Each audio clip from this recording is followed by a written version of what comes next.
नमस्कार साथियों, स्वागत है आप सभी का वाईफाई स्टडी 2.0 पर। मैं हूं अंकित अवस्थी और हाजिर हूं आपके साथ में कल रात तक की सुर्खियों के साथ। जैसा कि आप सभी को मालूम है कि दुनिया के एक कोने में यूक्रेन और रशिया के बीच में जो कन्फ्लिक्ट चल रहा है, जो वॉर चल रही है, उससे कहीं ना कहीं भारतीयों पर भी प्रभाव पड़ना शुरू हो गया है। जैसा कि एक फिगर बहुत पहले ही सरकार के द्वारा जारी किया गया था कि लगभग 20,000 भारतीय यूक्रेन के अंदर फंसे हुए हैं।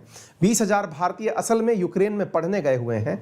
आप ये मान के चलिए कि अधिकांश इंडियंस जो यूक्रेन में हैं, टूरिज्म वगैरह के लिए तो चलिए थोड़ा बहुत संख्या जाती है, लेकिन मेजॉरिटी में जो स्टूडेंट मेजॉरिटी में जो लोग यूक्रेन गए हुए हैं वो मेडिकल साइंसेज की पढ़ाई करने यानी एमबीबीएस की डिग्री लेने के लिए यूक्रेन गए हुए हैं। लगभग 20,000 भारतीय यूक्रेन में हैं। भारत सरकार के द्वारा फंसे हुए भारतीयों को निकालने के लिए एक मिशन चलाया जा रहा है जिसका नाम ऑपरेशन गंगा है। इस ऑपरेशन गंगा के दौरान भारत में अभी तक 5वीं फ्लाइट लैंड कर चुकी है, यानी कि यूक्रेन से फंसे हुए भारतीयों को यूक्रेन के साथ जुड़े हुए बॉर्डर्स से लेकर इंडिया आने के लिए 5 भारतीय फ्लाइट इंडिया आ चुकी हैं।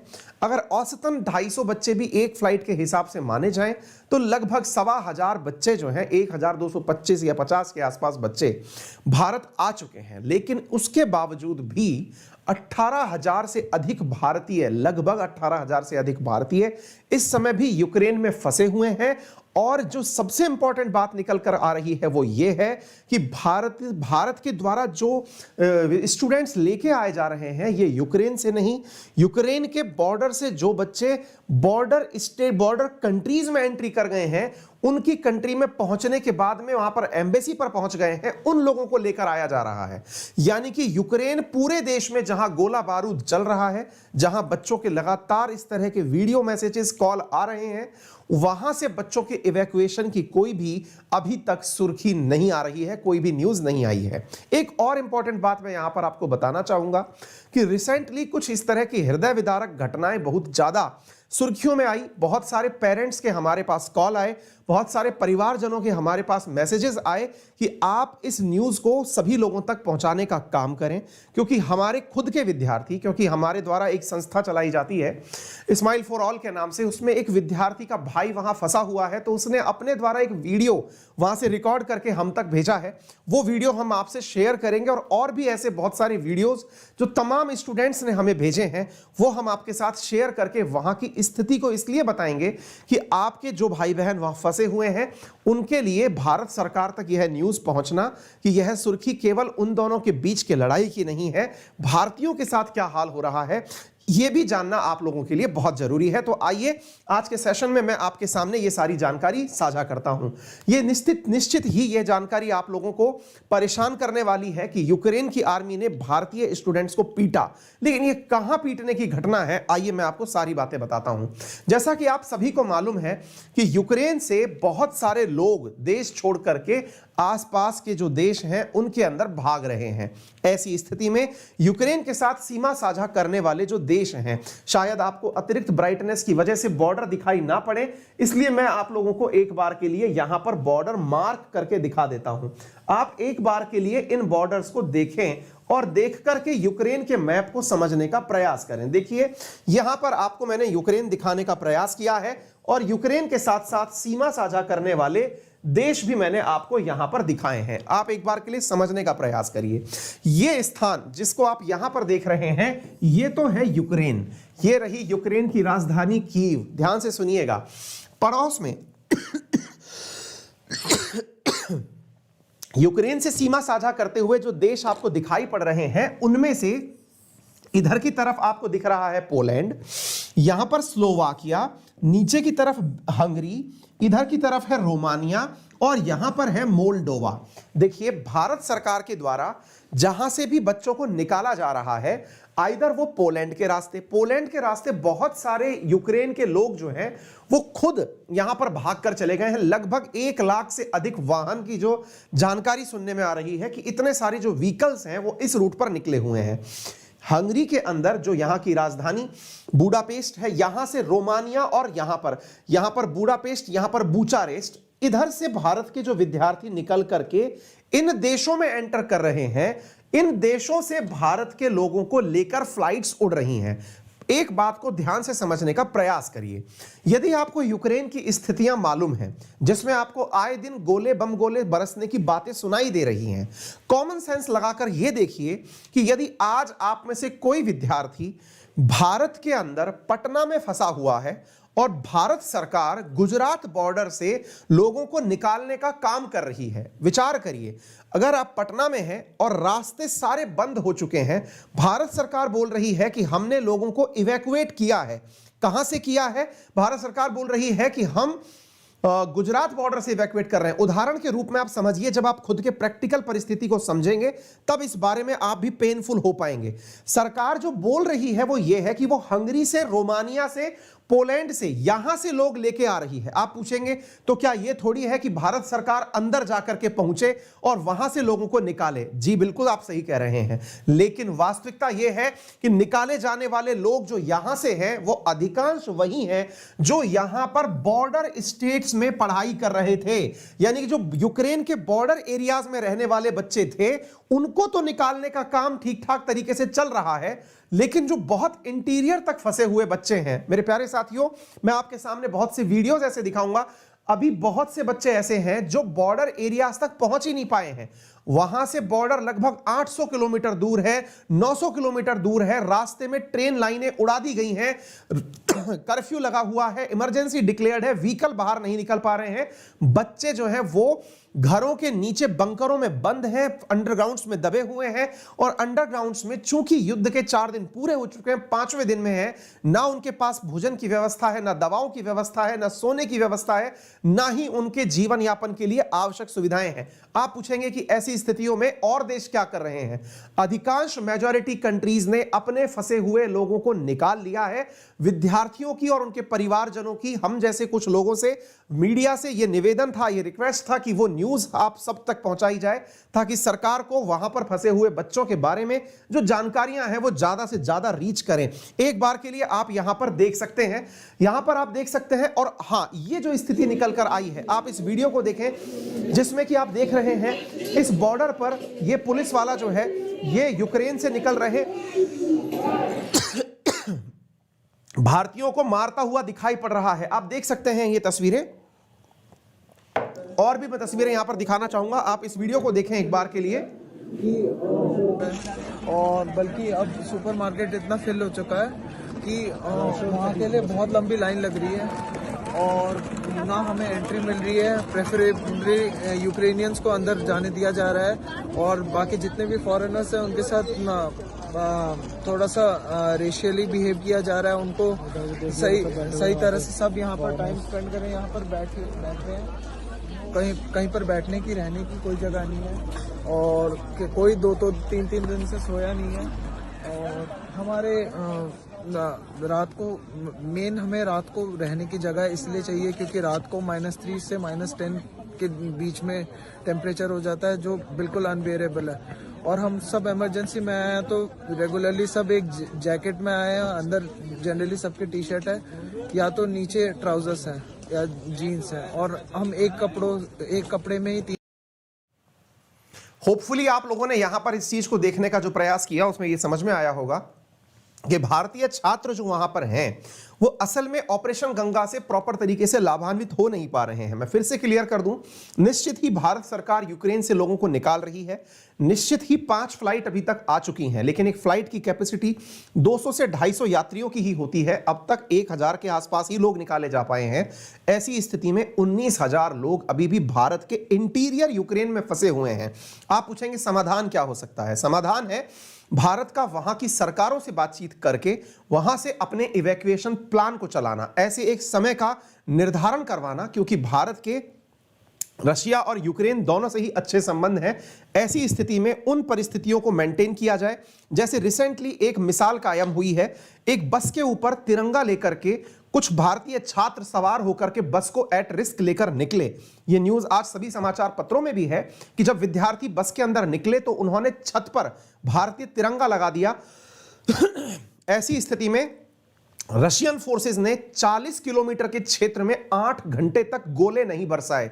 उनको यह समझ में आ गया था कि यहां भारतीय छात्र फंसे हुए हैं, ऐसी स्थिति में उस क्षेत्र पर किसी भी प्रकार के गोले नहीं बरसाए गए। कुछ इस प्रकार के प्रयास भारत सरकार को भी मैसेज के माध्यम से, एम्बेसी के माध्यम से उन छात्रों तक पहुंचाने चाहिए, या इवैक्यूएशन प्लान के लिए जितना भी हो सके सरकारों से बातचीत करके, और कुछ नहीं तो उन रिलीफ कैंप्स में जहां बच्चे छुपे हुए हैं उनके पास प्रॉपर तरीके से भोजन की व्यवस्था या उच्च सुविधाएं उपलब्ध करवाने का प्रयास करना चाहिए।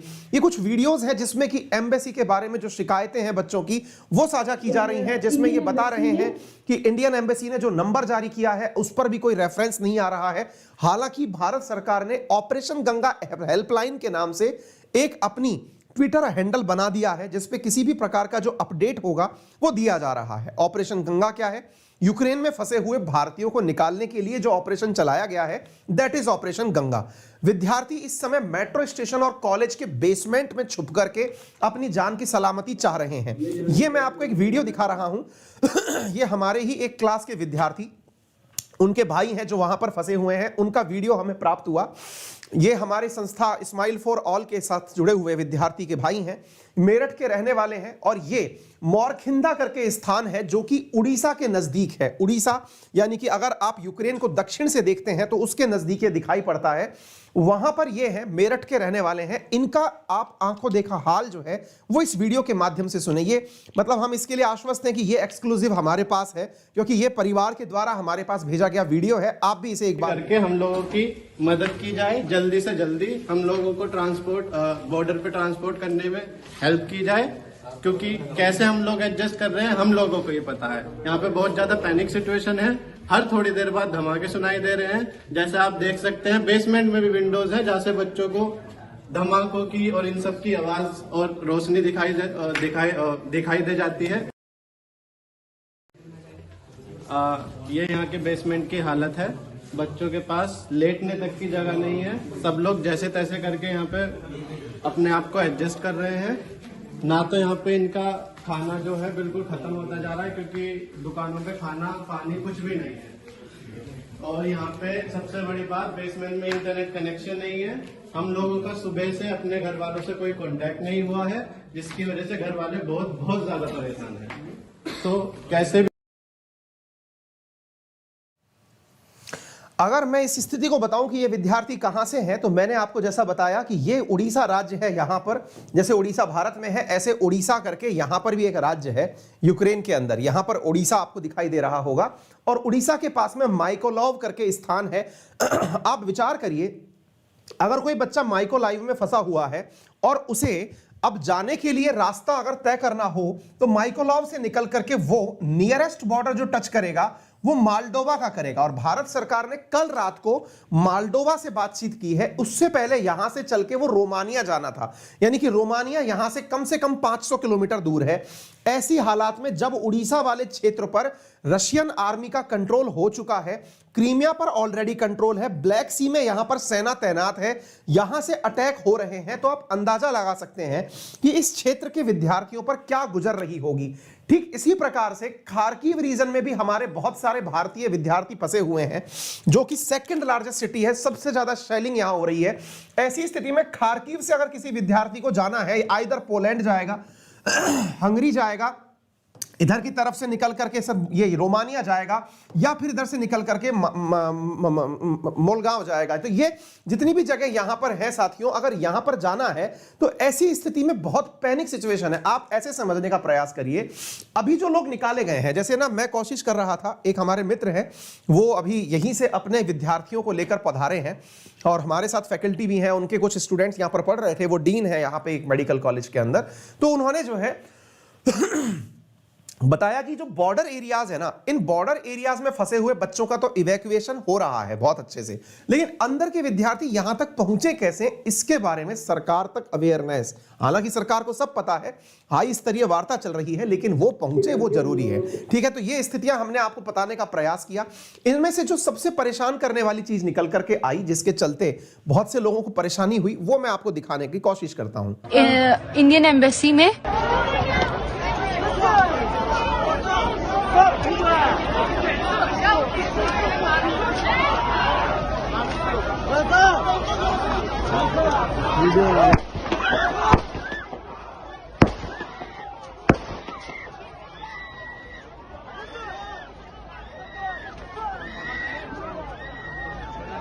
यहाँ कैसे मार रहे लड़कियों को।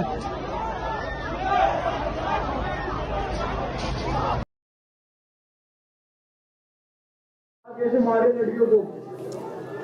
आप देख सकते हैं, निश्चित ही ये वीडियो आपको विचलित कर सकता है, लेकिन अगेन चूंकि ये किसी वेरीफाइड ना तो ट्विटर अकाउंट से है ना मीडिया हाउस से है, इसलिए इसकी सत्यता की पुष्टि हम भी नहीं करते हैं। लेकिन चूंकि यह वीडियो पोलैंड के माध्यम से जो बॉर्डर पर बचे हुए विद्यार्थी हैं उन्होंने भेजा है, तो आप केवल अगर ऐसी स्थितियां वहां हैं तो आपको समझना आवश्यक है कि हमारे ही कुछ भाई बहन वहां फंसे हुए हैं। कुछ विद्यार्थियों के मैं कमेंट देख रहा हूं और वो लिख रहे हैं कि फिर विदेश जाते ही क्यों हैं। बेटा, अगर विदेश जाएंगे नहीं तो भारत की शिक्षा प्रणाली के माध्यम से आपको इतने सारे डॉक्टर्स मिलने वाले नहीं हैं। कहीं से तो कोई बच्चा पढ़ करके आएगा ना, कुछ तो पढ़ाई करने के लिए विदेश जाएंगे ही ना। ये पढ़ने गए हैं, नौकरी करने नहीं गए हैं। विद्यार्थी हैं, पढ़ के आप ही के पास वापस आएंगे और आकर के आप ही की सेवा में लगेंगे। और मानवता के नाते कम से कम इस प्रकार के शब्दों का उपयोग ना करें कि विदेश जाते ही क्यों हैं, अच्छा है फंसे हुए हैं। ये जो मैं कई विद्यार्थियों की मानसिकता देख रहा हूं, ये ऐसी मानसिकता का उपयोग कतई ना करें। सबसे पहले वो एक भारतीय है, सबसे पहले यूनिटी दिखाइए। इजराइल के कुछ लोग मारे गए थे एक उसके अंदर हमले के अंदर, जो मारने वाले लोग थे उनको मारने के लिए उसने दुनिया भर में हमले कर दिए थे। आज आपके भारतीय भाई बहन वहां फंसे हुए हैं और आपके शब्द इस तरह से निकल रहे हैं, गए ही क्यों थे। ये तो यार बहुत ही मतलब नकारात्मक स्टेटमेंट है। कृपया करके ऐसी बातें कमेंट बॉक्स में ना लिखें। इससे आपकी भारतीयता जो है ना, उसको हम जैसे लोगों को भी शर्म आती है, ये जानते हुए कि हमारे भाई बहन इस तरह का विचार रखते हैं ना। ऐसा ना करें। ये हमारे भाई बहन हैं, फंसे हुए हैं। क्या पता हमारे इस प्रयास से सरकार को भी लगे कि हाँ, सेंटिमेंट्स इस बात के बन चुके हैं कि बच्चों को वहां से निकाला जाए। इसलिए हमने भी ये सेशन किया, आपको बजाय ये बताने के कि युद्ध के क्या हालात हैं, उस बीच में भारतीय विद्यार्थियों के क्या हालात हैं, वो बताने का प्रयास किया गया है, ताकि आपके भाई बहनों की बात हम उठा सकें। बहुत सारे परिवारों के हमारे पास कॉल मैसेजेस आ रहे हैं कि सर आपके वीडियोस को लोग देख रहे हैं, कृपया करके इस बात को उठाइए। उस चीज को हमने उठाने का प्रयास किया, तो आपसे निवेदन है कि ऐसी बातें ना करें, ठीक है। हाँ जी, आप देखिए भारत सरकार के प्रयास जारी हैं। ऑपरेशन गंगा चल रहा है। ऑपरेशन गंगा की पहली फ्लाइट 26 फरवरी को वहां से चली थी। ऑपरेशन गंगा के तहत जो सेकेंड फ्लाइट है वो भी 26 फरवरी को वहां से चली है। थर्ड फ्लाइट यहां पर 27 फरवरी को वहां से चली है और भारत पहुंच चुकी थी। इसी प्रकार से फोर्थ फ्लाइट जो है वो 27 फरवरी को सुबह 11 बजे वहां से चली थी और बच्चों को लेकर आई। इसी प्रकार से फिफ्थ फ्लाइट जो है वो आप देख सकते हैं कि अभी बुचारेस्ट जो कैपिटल ऑफ रोमानिया है वहां से लेकर के निकली है और यहां पर आकर पहुंच चुकी है। ये देख सकते हैं फिफ्थ फ्लाइट का लेटेस्ट अपडेट ये है। हर फ्लाइट में लगभग 250 लोग लेकर आए जा रहे हैं और ये फ्लाइट जो है वो इंडिया पहुंच चुकी है, ठीक है बेटा। जयशंकर साहब ने कहा है कि हम लोगों ने अभी यहां से आगे हंगरी के साथ तो बातचीत कर ही रखी है, इसके साथ साथ जो मोल्डावा करके स्थान है ना, जो हंगरी के पड़ोस में रोमानिया के पड़ोस वाला जो है, उससे भी हमने बातचीत कर ली है। वहां से भी हम इवैक्यूएशन करेंगे। भारत सरकार अपने लेवल पर प्रयास कर रही है, लेकिन चूंकि परिवारजनों की चिंताएं हैं कि हमारे बच्चों के बारे में कोई बातचीत नहीं हो रही है, इसलिए आप लोग इस बात को थोड़ा सा सिंसियरली लें। अब क्या है ऑपरेशन गंगा, ये मैं आपको बता देता हूं। भारत सरकार के द्वारा जो फंसे हुए भारतीय हैं, भारत सरकार का मानना है कि लगभग 15,000 भारतीयों को इवैक्यूएट करना पड़ेगा। उसके लिए जो कार्य किया गया है उसे ऑपरेशन गंगा नाम दिया गया है, ठीक है, जिसमें विदेशों से फंसे हुए भारतीयों को जो बड़ी मात्रा के अंदर एयरपोर्ट्स पर, बस स्टैंड्स पर सरकार का निकालने का वेट कर रहे हैं, उनको चलाया जाने वाला मिशन, बॉर्डर्स पर इकट्ठी भीड़ को निकालने के लिए जो किया गया कार्य है, उसे ऑपरेशन गंगा भारत सरकार के द्वारा नाम दिया गया है। जब पहली बार भारत की खेप यहां पर पहुंची तो खुद जो एविएशन मिनिस्टर हैं ज्योतिरादित्य सिंधिया, वो बच्चों को रिसीव करने के लिए एयरपोर्ट पर भी पहुंचे थे और उनका स्वागत सत्कार किया गया था। भारत ने अपने द्वारा तमाम प्रकार की जो भी इंटरनेशनल कंट्रीज हैं उनके पास में जो भी हमारे एम्बेसीज हैं, उन एम्बेसीज के लिए नंबर जारी कर दिए हैं। हंगरी, पोलैंड, रोमानिया और स्लोवेक, इन सब के अंदर जहां जहां से बच्चे निकाले जा सकते हैं वहां पर वहां के फोन नंबर्स जारी कर दिए गए हैं। ये सारी जानकारी अगर आप चाहते हैं तो इस क्लास के तुरंत बाद, क्योंकि ये सारे नंबर एक बार में लिख पाना मुश्किल है, तो इसके तुरंत बाद मेरे टेलीग्राम चैनल अंकित अवस्थी सर पर ये सारी जानकारियां पीपीटी समेत मैं आपके साथ शेयर कर दूंगा, ताकि आप उन चीजों को एक बार के लिए प्रॉपर तरीके से फॉलो में ले सकें। अंकित अवस्थी सर मेरे ही नाम से अगर आप मुझे सर्च करेंगे टेलीग्राम पर, तो आप वहां पर आप इस चीज को प्राप्त कर लेंगे, ठीक। इसी प्रकार से भारत सरकार की सारी जानकारियां मैंने आपको दे दी। इसी प्रकार एक बात और मैं आपको बताना चाहूंगा, और वो ये है कि भारत ने ऐसी ही एवैक्यूएशन की जो घटनाएं हैं ये पहले भी की हैं। जैसे जब कोविड आया था तब भारत ने वंदे भारत मिशन के माध्यम से कोविड-19 में फंसे हुए जो भारतीय थे उन्हें निकालने के लिए दुनिया भर के लिए मिशन चलाया था। ऐसे ही ऑपरेशन समुद्र सेतु चलाया गया था, जिसके माध्यम से जो ओवरसीज कंट्रीज में समुद्र के दौरान लोग फंस गए हैं उन्हें निकाला गया था मई 2020 में। ऐसे ही ऑपरेशन देवी शक्ति चलाया गया था जिसमें अफगानिस्तान में फंसे हुए भारतीयों को निकाला गया था। तो उम्मीद है कि आप लोगों को यह जानकारी पर्याप्त होगी। क्लियर है? तो उम्मीद है आज के तुरंत इसके बाद में मेरा आरएनए का सेशन होने वाला है। अभी थोड़ी ही देर में हम शुरू करेंगे आपको रियल न्यूज एंड एनालिसिस। मैं फिर से बता दूं, आप इस टेलीग्राम पर इस कंटेंट की पूरी पीडीएफ प्राप्त करने वाले हैं। थोड़ी ही देर में इसी चैनल पर आपके लिए रियल न्यूज एंड एनालिसिस का सेशन लेकर हाजिर हो रहा हूं। तब तक के लिए अपना ख्याल रखें। चैनल पर नए हैं तो सब्सक्राइब कर लें, वीडियो को लाइक करना बिल्कुल ना भूलें और अपने सभी साथियों से इसे जरूर शेयर करें। धन्यवाद।